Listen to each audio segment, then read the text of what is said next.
Okay. You want the microphone? I'll just talk to the screen. Is that right? Yes. Yeah. Yeah. Okay. So shall I, when I'm no. Okay. Yeah.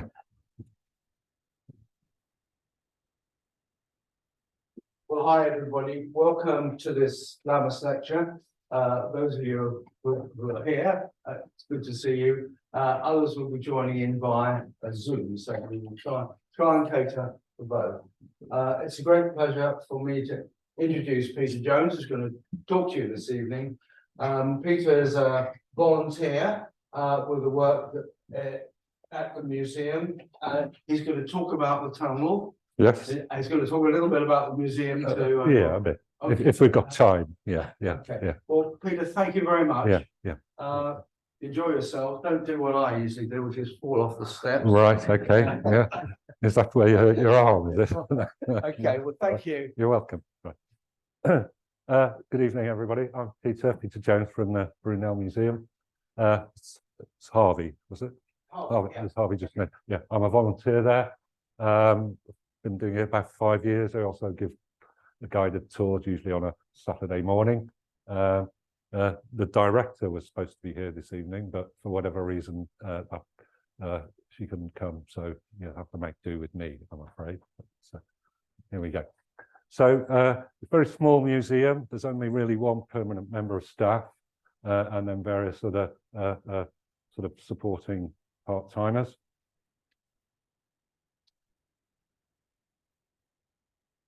Well, how do we make the slides go?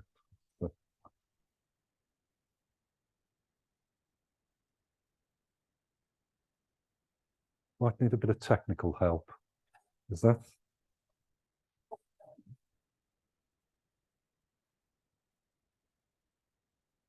I don't know how it works as PDF. Oh, I need to just click on this, do I? Okay, that makes it easier. Thank you. Yes, London's 8th wonder of the world. It opened in 1843, and I use that phrase as well because most of you are invested or interested in, as it were, more ancient sort of archaeology. But when it did open, it was hailed as the 8th wonder of the world. So this is an engraving prior to the tunnel open, sort of bit of background, sort of details about it. The construction was started in 1825 and it opened in 1843. It was supposed to take 3, 4, I don't know, possibly 5 years to construct. In the end, it took 18. So there's sort of nothing new there in terms of a major piece of civil infrastructure. And I'll talk a bit more about the reasons for that as we go through the lecture. It was designed by Sir Marc Brunel. And for those of you who aren't familiar with him, he's the father of the famous poster boy's son, Isambard Kingdom Brunel. Indeed, Isambard Kingdom Brunel's first job was actually, he became resident engineer at the tunnel when he was, that's resident engineer as a site boss. He became resident engineer when he was ridiculously young, something like about 18 or 19 years old. And it's the first tunnel under a navigable river for pedestrians anywhere in the world. And that's why it was one reason why it's significant. And then after a bit of further research in relation to sort of ancient archaeology, and you might be able to tell me whether this is correct or not, I don't know. Apart from the one that was under the Euphrates, circa 2160, perhaps deal with that at the end with questions, whether that existed, I'm unclear. The tunnel runs underneath the Thames and it connects Rotherhithe and Wapping, or historically, it actually connected Surrey and Middlesex. So the actual shaft at the other end of this tunnel is situated in what used to be Middlesex, which sort of ties in with your group. Then I'm giving you a very brief potted history here. And then during the mid-1860s, a railway company bought the tunnel, and it's been a railway tunnel line ever since. This engraving here is the best we've got, but it doesn't mean that it's accurate. It's about how it was going to be. Engravings, this one's quite original, but they're can be notoriously inaccurate. They have a certain, just by the nature of the way that they're drawn and created, they look objective, as it were, and dealing with the details. Yeah, it's the best we've got. This is the Rotherhithe shaft. So you pay your penny, you go down the grand staircase, and you walk through the eighth wonder of the world, as it was then. What's not necessarily accurate about this, it shows you the tunnel runs horizontally. It doesn't. It actually goes down, follows the bed of the river, and comes up. And also, this is Rotherhithe. The actual entrance was sort of somewhere across up at the top, not as it's shown there. But it's the best image we've got. The tunnel itself is sort of on the cusp. It's on the cusp of the railway age, and it's also on the cusp of photography. So the earliest photograph I've managed to find of around the shaft and the engine house at Rotherhithe is from 1967, and that's trawling through various sorts of archives and so on. Okay. But anyway, when it opened, it was hailed as the eighth wonder of the world. And it's got rather a quirky, idiosyncratic history, which I'll try and do my best to sort of explain to you. So I'll just talk briefly about the structures and a very short sort of bit about the museum. So looking at this, you can begin to see, so this is that shaft. That makes sense. And these archways are going towards Wapping, which is broadly in that direction. And this here is broadly about the top of where those railings are at the moment. That makes sense. You'll notice there's a roof on there. There's a roof garden, and I'll sort of come to that in a minute. But I'm just sort of trying to sort of set the context. So people paid their penny, walked down the grand staircase, into the grand entrance hall, and walk through the eighth wonder of the world. And when I give a tour and sort of take them into the shaft and just sort of say, whilst it was the eighth wonder of the world, and you need to sort of manage your expectations because it's not quite like that anymore. So that's a photo of the shaft as it is today. You can see there's a roof on there, and the ground floor of the shaft is broadly about on this level here somewhere. So the trains are running backwards and forwards from Rotherhithe to Wapping. And next door is the engine house, which originally housed the steam engine. So yeah, beneath the shaft is the overground tunnel connecting Rotherhithe to Wapping.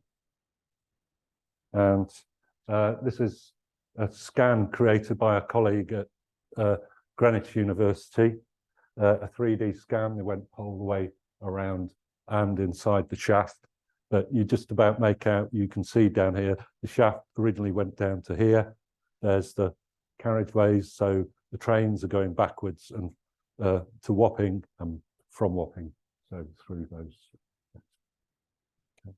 And hopefully this next one might work because it's an animated version.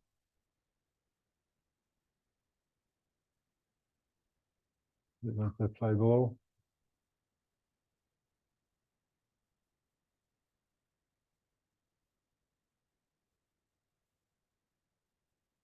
No. Okay.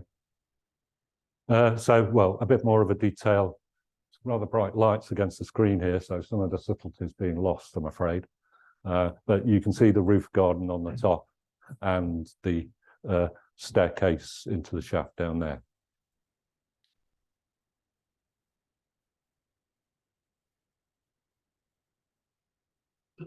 Yeah, that's yeah. Well, you get a much better sense of it. Well, how do I go back with this? Yeah. Oh, there we go. Yeah. That's a bit bright. I think you're bleaching me out here. That's better. Yeah. This is an animation, but it doesn't seem to be working on that. Yeah, okay.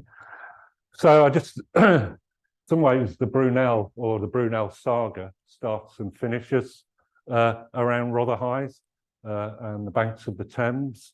So the first major project of Marc Brunel, a major civil engineering project, was the Thames Tunnel.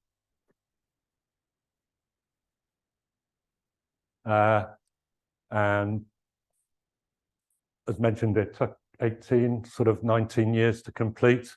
He's also famous. He was well recognized. He was called, in the end, he got a knighthood. He was much more of an entrepreneur and an inventor than the famous son. Makes sense. The son was the amazing engineer. His father, Marc, who was actually French and fled France during the Revolution. So I think he might have been a bit of a monarchist. I'm not sure. But he came to, went to New York, chief engineer in New York, but then came to London circa sort of late 1700s, early 1800s, and soon networked his way around. And he became friends with the Duke of Wellington. And indeed, he ended up in debtor's prison because he set up a factory to produce boots for Wellington's army. At that point, basically, if you're in the army, they issued you a pair of boots, but they were sort of more like a thick pair of socks. And Wellington knew they needed proper boots to. So Brunel set up a factory to create proper boots for the army. And then the Napoleonic War finished, and he was sat there with like 30,000 pairs of boots and nowhere to go. So he was made bankrupt.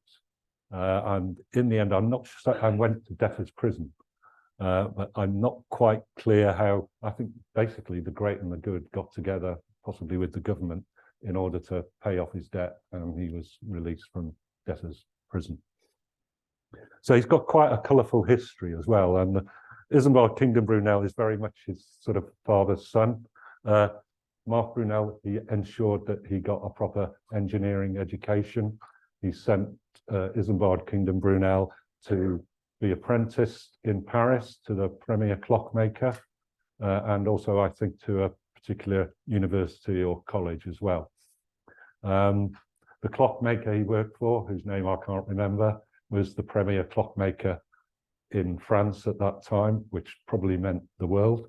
As an example, if one of his clocks would come up on Antiques Roadshow, they'd probably devote the whole program. Is that sort of to the clock? Is that significant? So Isambard Kingdom Brunel got a very good education, and if you think of sort of clockmaking at that time, that was probably the pinnacle of mechanical engineering. Incredibly precise and complex pieces of engineering. So once you'd sort of mastered that, the rest can just sort of follow. Yeah, so it's back to the saga and Rotherhithe and the Brunels. So there's the Thames Tunnel, first piece of large-scale civil engineering by Marc Brunel. And then Isambard Kingdom Brunel's more or less his last project was the Great Eastern, and that was literally constructed just across the river from Rotherhithe on the Isle of Dogs. And it was an absolute huge ship. I think the nickname for it was the Leviathan. It was bigger than any other ship by sort of 2 or 3 times at that point. And in some ways, it's the first truly modern ship.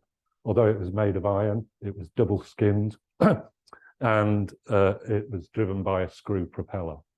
It looks like a paddle steamer on here, but those things were primarily for, as I understand it, for turning, because they could contra-rotate. So you've got this huge ship, and those paddles can go at the opposite and turn it. Yeah, so both incredible feats of engineering, and indeed that's a very late photo of Isambard Kingdom Brunel. I think he died literally. This was supposedly the project that killed him.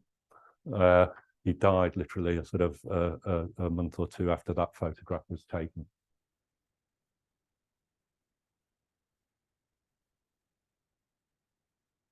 Both projects were heroic failures. The prime ambition for the Thames Tunnel was to move goods and material across the river. Isambard Kingdom's Great Eastern was to sail from the UK to the British Empire in the east to Australia and back. And both of those incredible pieces of engineering singularly failed to do what they were meant to do when they opened. The Great Eastern was launched in 1858. It never made it to Australia. Indication of its size, it could carry enough coal to get it to Australia. That's how big it was. And this is a cartoon, I think, from roughly around that time, because they couldn't make up their minds what they were going to do with it. So there's all sorts of various suggestions to a casino and various things. However, it did lay the first transatlantic cable. It was the only ship big enough to hold these huge drums of cable, laying it from somewhere off the west coast of Ireland through to Newfoundland. And when I say the first, it actually wasn't the first cable. I think it was the third. The first one didn't work at all. The second one, they laid it and it worked for about 6 or 8 weeks and then packed up. After laying 2.5, 3,000 miles of cable, it just packs up after, until that's the first successful one was laid by the Great Eastern. And presumably, as the cables got thicker and thicker and more robust, then they needed a bigger and bigger ship to lay it. And indeed, the cable was made just down the road from Rotherhithe in Greenwich at Enderby Wharf. Then the ship got moored off Liverpool and basically got turned into an advertising hoarding and a visitor attraction. And then it was scrapped. There was a hell of a lot of iron in there. Thames Tunnel, when it first opened, it was for pedestrians only, and I'll talk a bit more about the reasons for that as go through the lecture. It also became a visitor attraction. There was gaslighting, marching bands, dancing horses, you name it, it was kicking off down inside the tunnel. So just to talk a bit more about the ambitions and why they built the tunnel in the first place. So this is a map of the river, just taken off Google, showing the position of the tunnel and the museum in case you want to come and visit. The dot over here is the launch site for the Great Eastern and where it was constructed. It was so huge, they built it parallel to the river so they could launch it sideways. If they tried to launch it that way, it had just got stuck right across the river. But the ambitions, why build a tunnel? The tunnel was started in 1825. What's difficult to imagine, this stretch of the river from London Bridge through to Rotherhithe, Limehouse, Wapping, Isle of Dogs, Greenwich, Prime Meridian, and a bit beyond. 19th century, biggest and busiest port in the world. So there's a need to move goods and material around. And you might think, well, why not build another bridge? For the same reason there isn't a bridge there today. As soon as you put a bridge across there, you shut down all the port up the river. And we're still in the era of sailing ships with the huge masts. This is 1825. So a bridge wasn't particularly practical. Tower Bridge, much later. The tunnel is started in 1825. Tower Bridge is almost 1900, with the bascules that go up and down. Tower Bridge looks sort of ye olde worldy because it's clad in ye olde Gothic stonework, but underneath it's a very sophisticated leading edge piece of Victorian engineering and bridge design. And not only was it a leading edge piece of bridge design, as bridges went, it was a bloody expensive bridge. And bascules that go up and down, and they went to all of that trouble and expense just to keep that 300 yards of port open. So you can see how integral the port is to the city. So they couldn't build a bridge. And then you might think, well, why not sort of shift stuff across the river by boat? Seems a logical proposition. But 19th century, biggest and busiest port in the world. 2,000 or 3,000 ships a day coming in and out of the whole of the port. That's not just the wharves on the river, but all the docks coming off. So far from being a motorway, this stretch of the river was more like a car park. It's just rammed full of ships. Even when a ship arrives in port, it might have to wait 1, 2, 3, 4, 5, 6 weeks to get to the front of the queue. So you can imagine the congestion on the river there. Anecdotally, and I'm not sure how accurate this is, but supposedly at certain points you could get across the river just by jumping from ship to ship. They're so densely packed. I think that's more of a bit of an urban myth than a reality, but it gives an indication as to how densely packed the ships are. So you couldn't move stuff by boat. So that was the ambition for the tunnel, was for moving goods from the burgeoning ports and docks north and south of the Thames, backwards and forwards across the river. Because particularly at that point, London Bridge would have been even more choked and clogged than it is today, with horses and carriages, horses and carts, people pushing barrows and carts, pedestrians, I don't know, even possibly herds of sheep and goats all trying to get back forwards across the river. So that was the ambition.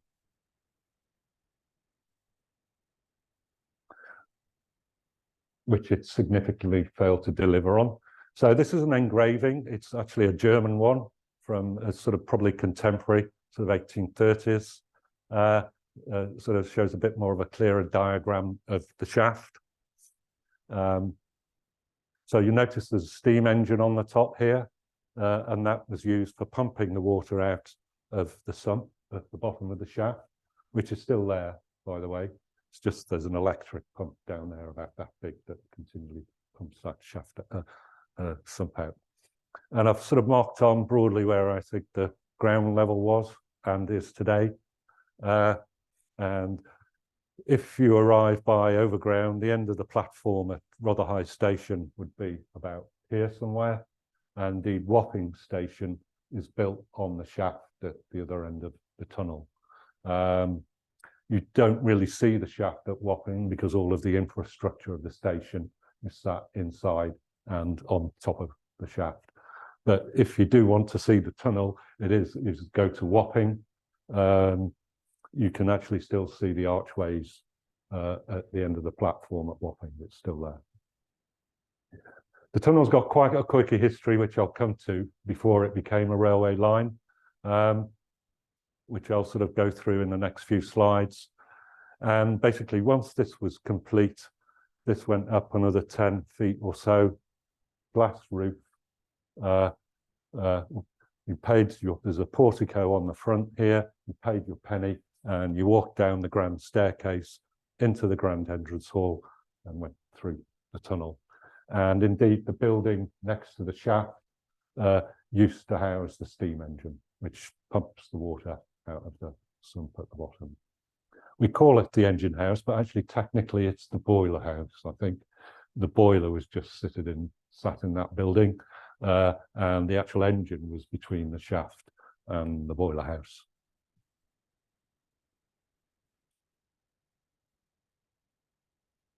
As I was coming here, I sort of put in a lot. I also talk about this on my guided tour, but a sort of archaeological diversion.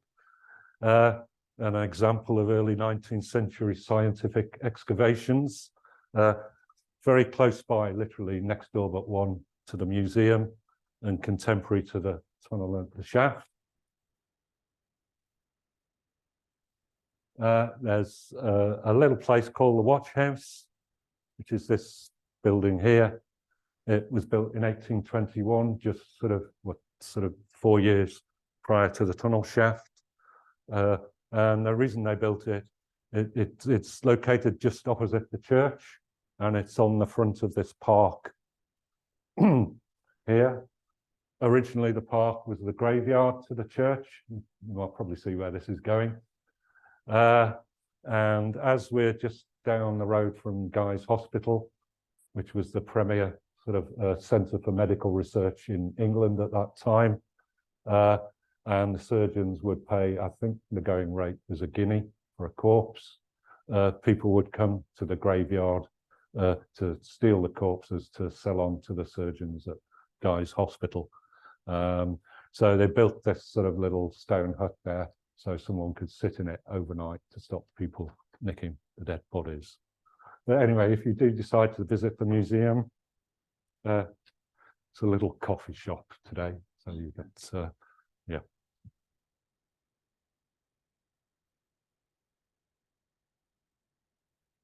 So I'm just going back to the ambition for the tunnel was for transporting goods and material across the river. That was its principal aim.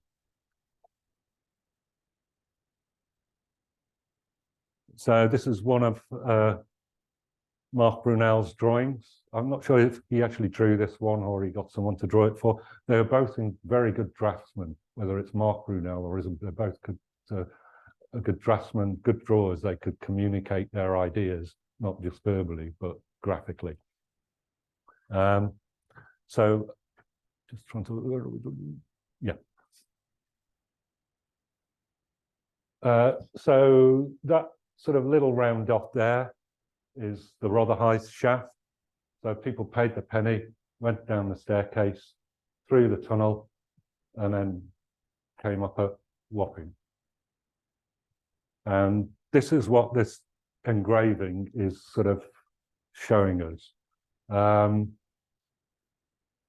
So on the right there, and on the left, the huge, as it were, dots, those were designed for two huge shafts, literally 4 or 5 times bigger than this. And they would have a spiral ramp that you could take a sizable horse and cart down, and they're designed and scaled so that the horse could cope with the gradient of the ramp, and also sized and scaled. You could get quite a big cart, a long cart down there without getting stuck on the inside of the curve.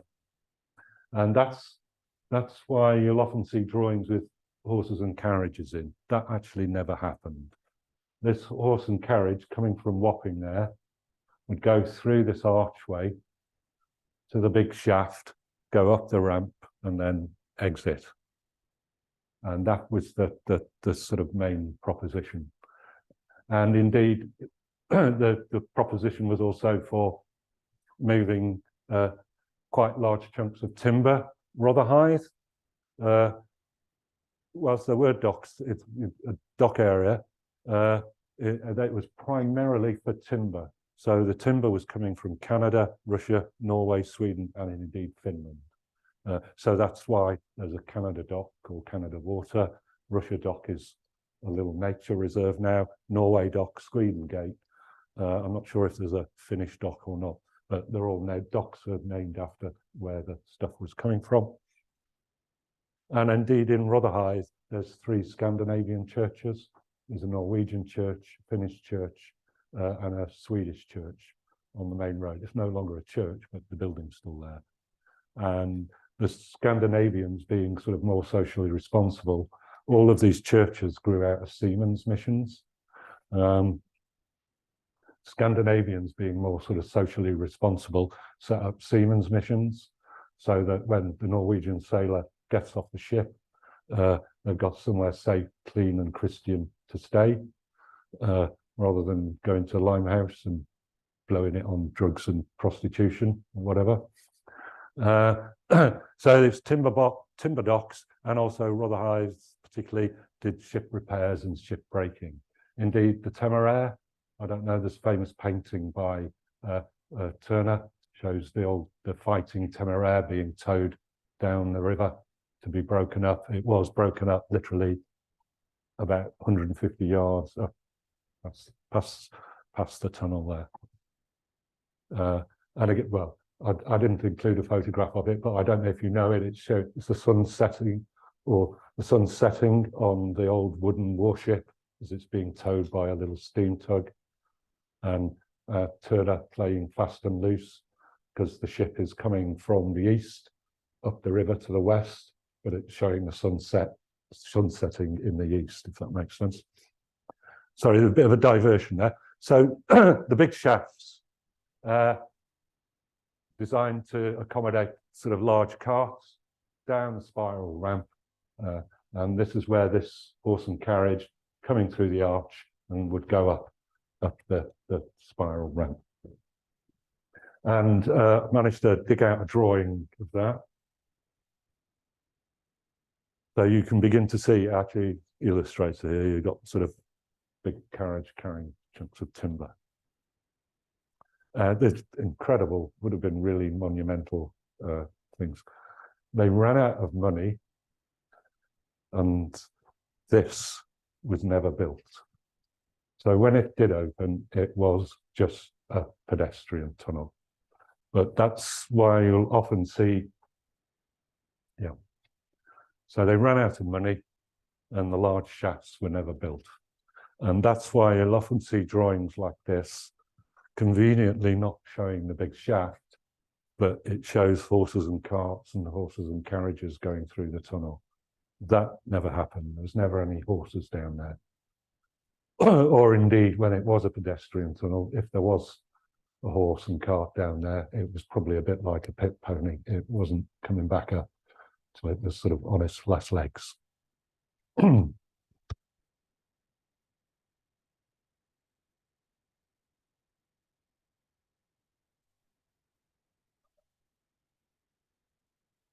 However, when the tunnel opened, eventually opened, it was supposed to take 3, 4, 5 years. It took 18, primarily because they kept running out of money, and also because it flooded, breached on several occasions, and the two things coming together compounded it. But when it was opened, it was a great success. It was hailed as the 8th wonder of the world. And it became a visitor attraction. Queen Victoria and Prince Albert arriving there not long after it opened, I think by royal barge at Wapping to go through the tunnel.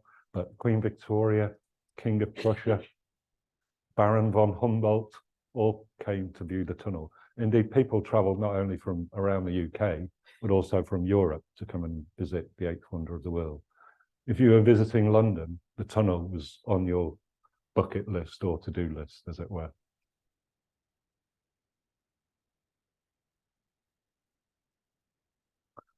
Yeah, so there's all sorts of stuff going on down there. Again, you can begin to see people went for a day out. I suspect they arrived by boat.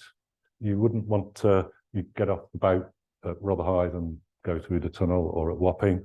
It was a penny a time, so it was incredibly cheap, even by sort of Victorian standards. The carpenters and the bricklayers, who are amongst the most highly paid on the tunnel, they were paid about 5 shillings a day. So penny, you know, it's quite accessible to most people if they're working. And for the first, you know, certainly a few years after it's opened, tens of thousands of visitors. And it was gaslit, apparently, although it seems to be showing sort of electric lights here, but can't be. It was gaslit in some of the places.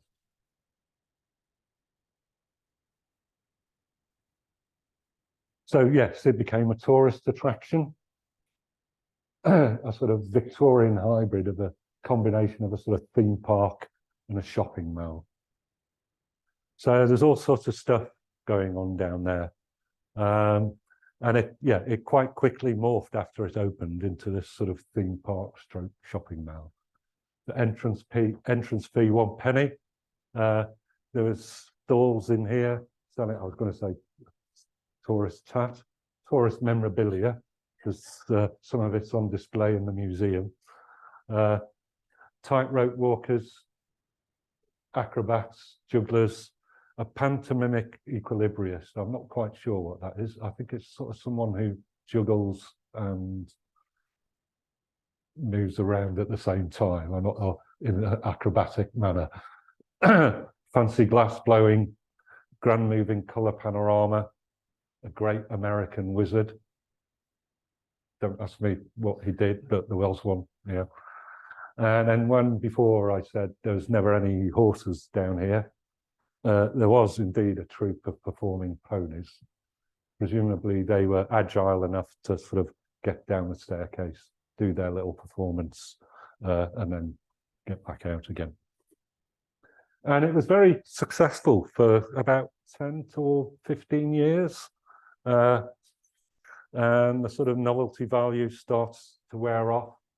After about 10 or 15 years, something like half the population of London had been to visit. So it was like you went for half a day or a day out. And certainly at that time, you wouldn't go to Rotherhithe is quite a nice place now. Don't want to put you off, but certainly at that time, Rotherhithe would be quite a rough. It was an industrial port area.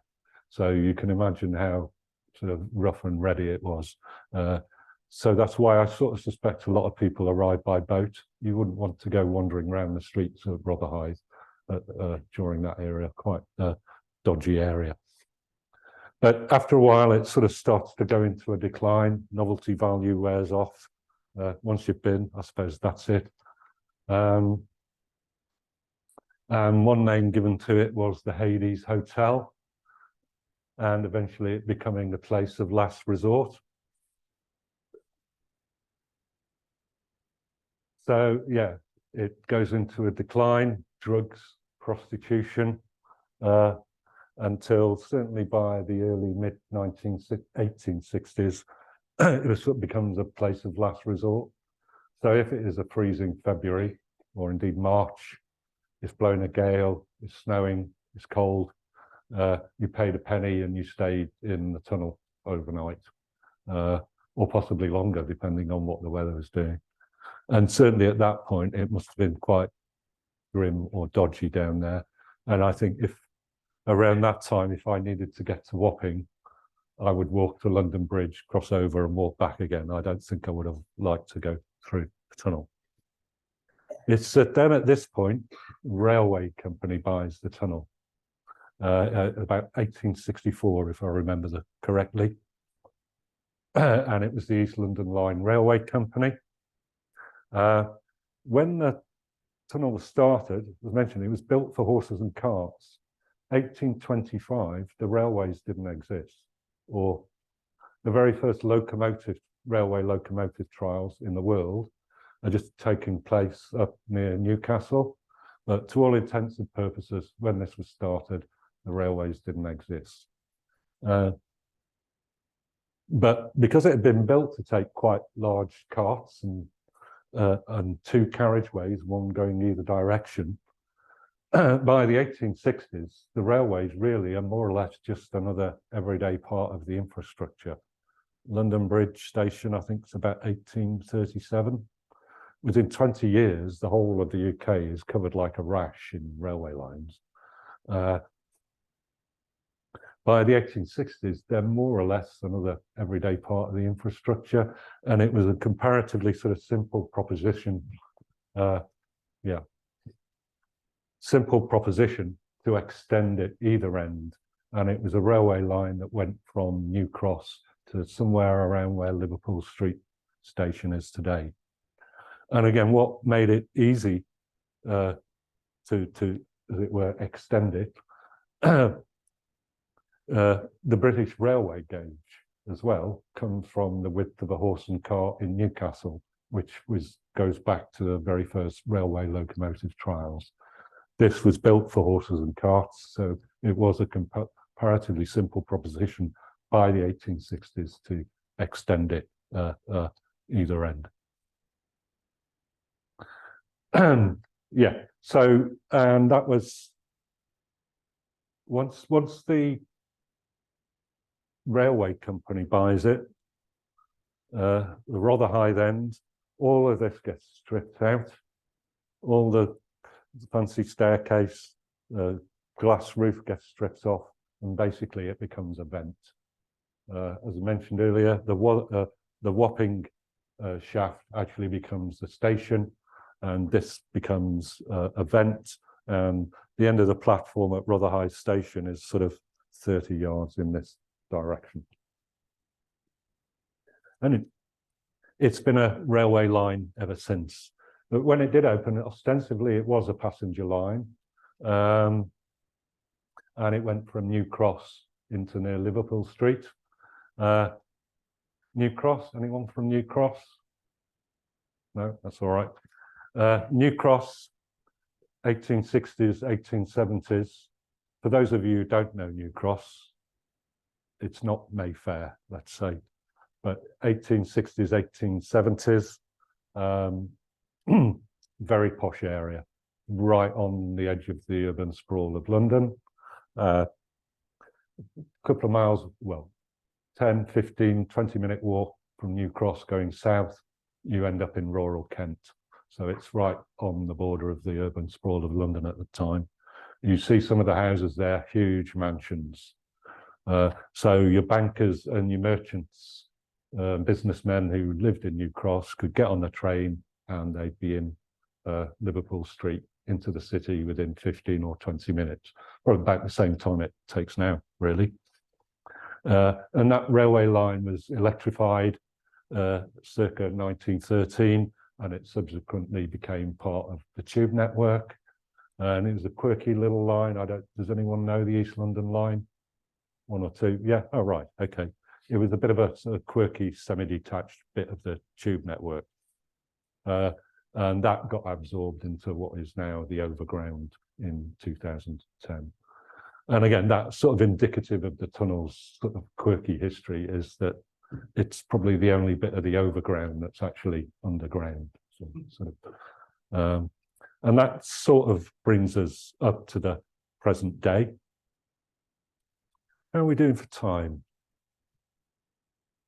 I've been 20 minutes or... Okay. I'll sort of lose track of time when I'm doing this. Yeah. Another 10 would be great. Okay, right. I'll sort of try and speed up. So the museum structures and the tunnel itself are all listed buildings. They're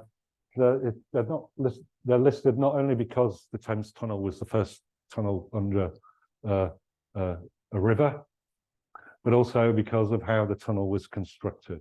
As mentioned before, this is all Marc Brunel. So the tunnel really is the birthplace of modern urban underground infrastructure. You know, the Basel Jet Sewer and the London Underground and everything, all of those followed on. This showed that it was possible, the Thames Tunnel. So Marc Brunel was a pioneer of the modern caisson, which I'll try and explain what a caisson is. Just to say I'm not an engineer. I'm more William Morris than Brunel, really. But so caisson. So this is a shaft in its sort of crude form. And if you come to the museum, you'll see at the top there, the walls there. The walls at the top are about a yard thick, and the walls at the bottom are about a yard and a half thick. So the whole shaft was built above ground on a sort of like a giant iron hoop, like a giant iron polo min, with a cutting edge underneath it. And then over it, so it's like you're building this huge castle turret above ground on a sort of iron polo mint with a cutting edge underneath it. And over a period of 6 to 8 weeks, the whole thing just sinks under its own weight, a bit like a giant pastry cutter. As they excavate out the middle to help it sink and also to make sure it sinks vertically. And that's the caisson. So the one at Rotherhithe is also the world's first caisson in the modern sense. I think they did use them in the construction of the canals and also constructing wells, particularly with the canals. I think it was a sort of different proposition. So it's the first modern caisson, and it's still a technique used today. They're building a new super sewer, broadly runs parallel to the river. There's half a dozen caissons all the way along. So once the caisson's in position, you underpin it to stop it sinking any further. You can ask me a question about that, and I'll probably try and give you an answer how that works, but I'm not clear. But it did work because it's not sunk any further. So once it's in position, Marc Brunel brings in his sort of second invention. You can knock a hole in the wall at the bottom, then you've got this safe space then to go tunneling horizontally into the river, and that's the caisson. So yeah, Marc Brunel was also the inventor of the tunnelling shield.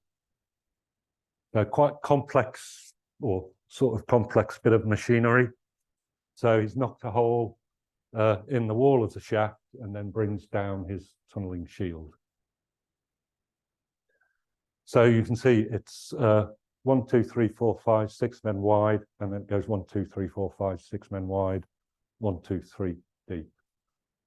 And this sort of gives you a bit better of an indication of the size of the shield. So 12 across, 3 down.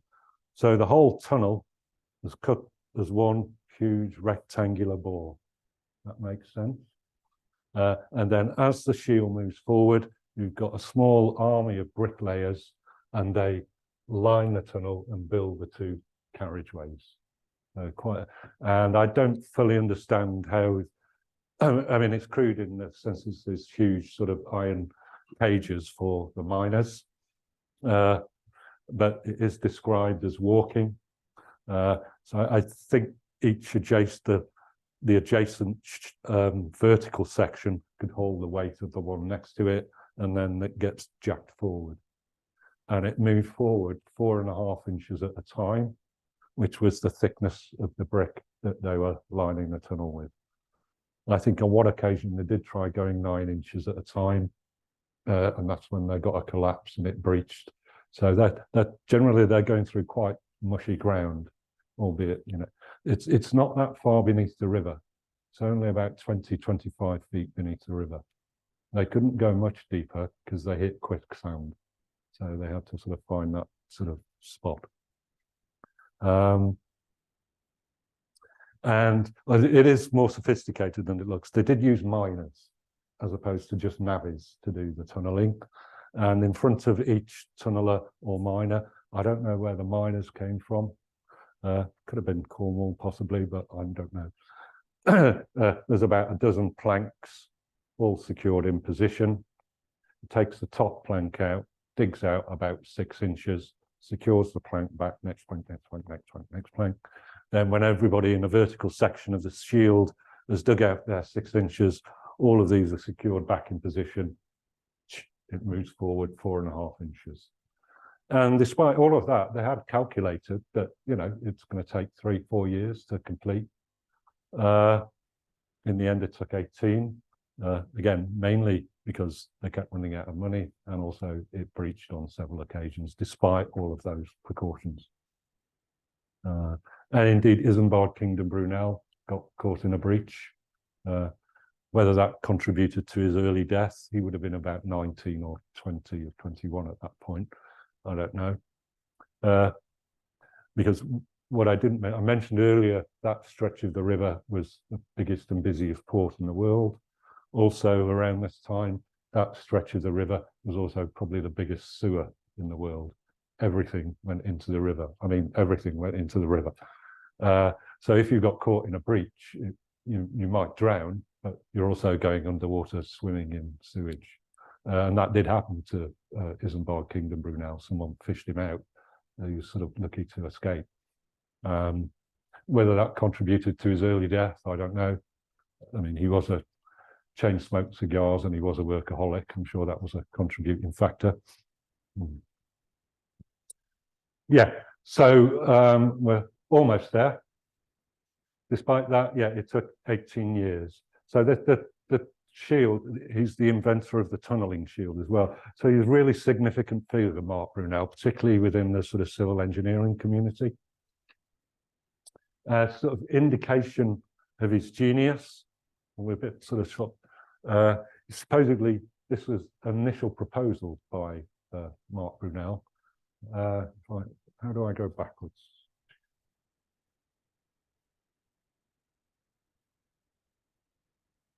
They wouldn't do it like that generally these days, and a lot of subsequent ones.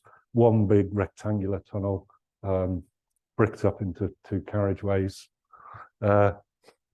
What they tend to do is 2 smaller circular tunnels, one to go one way, one to go the other way. Indication of sort of Marc Brunel's genius. This is one of his very early initial designs from, there's a date at the top, but it's got covered over. I think it's about sort of 1818 something. Was indeed for 2 smaller circular tunnels, one to go one way, one to go the other way. He knew it was going to be sort of difficult tunneling under the sort of mush under the river. And he even patented a tunneling machine, which had a sort of round rotating head. And as it moved along, it lined the tunnel, basically how we do it today. For whatever reason, the 2 tunnel approach was rejected. So we ended up with the one big rectangular bore. Indeed, its name during the construction, because it took so long, it got to be known as the Great Bore, because it kept going on and on and on.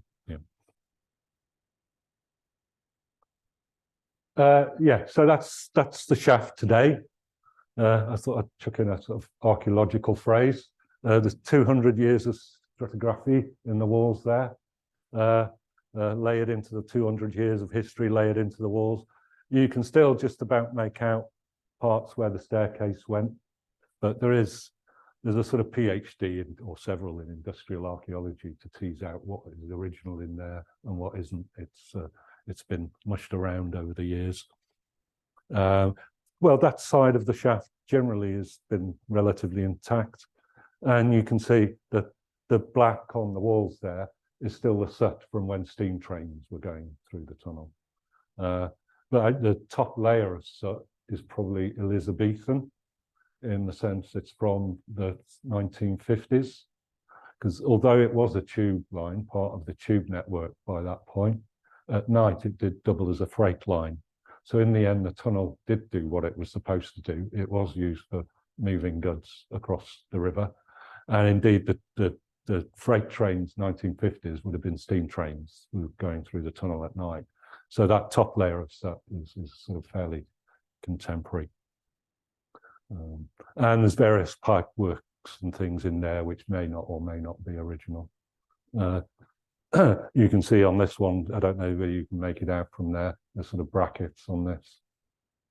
2 bits of old railway line sticking out of the wall. They might be 150 years old, but they're not original. And probably just to conclude, I think, you'll notice when I was talking earlier, railway company bought the tunnel, all got stripped out, glass roof stripped off, and it was open, it became a vent. You'll notice there is a roof on there now. It's actually quite modern. When I saw it, it looked a bit Victorian to me. It's quite modern. It's from 1940. It's a bomb-proof roof. There's dock air, very heavily blitzed, literally peppered in bombs. If one was to drop down the middle, which is quite possible, it would have knocked out an arterial railway line and a tube line. So they put a bomb-proof roof on it in 1940. When I say bomb-proof, it probably depends on the size of the bomb. Really. It might be, yes. Not far from where the Luftwaffe are coming from the south. Yeah, no, there is. I should have found that actually. There is a photograph taken from, I can't remember the name, from another German bomber, looking down onto the top of another German bomber, and the fuselage is directly above the museum and the shaft. Yeah. So yes, it was very heavily blitzed around there, and although whilst it's bomb-proof, Sadly, after a few hours of heavy rainfall, it's not waterproof. It does leak. Yeah. I think we probably reached yeah. No, that's the museum as we are today. Yeah. So Okay, no questions, I think. okay, Yeah. thank you very much indeed. Yes.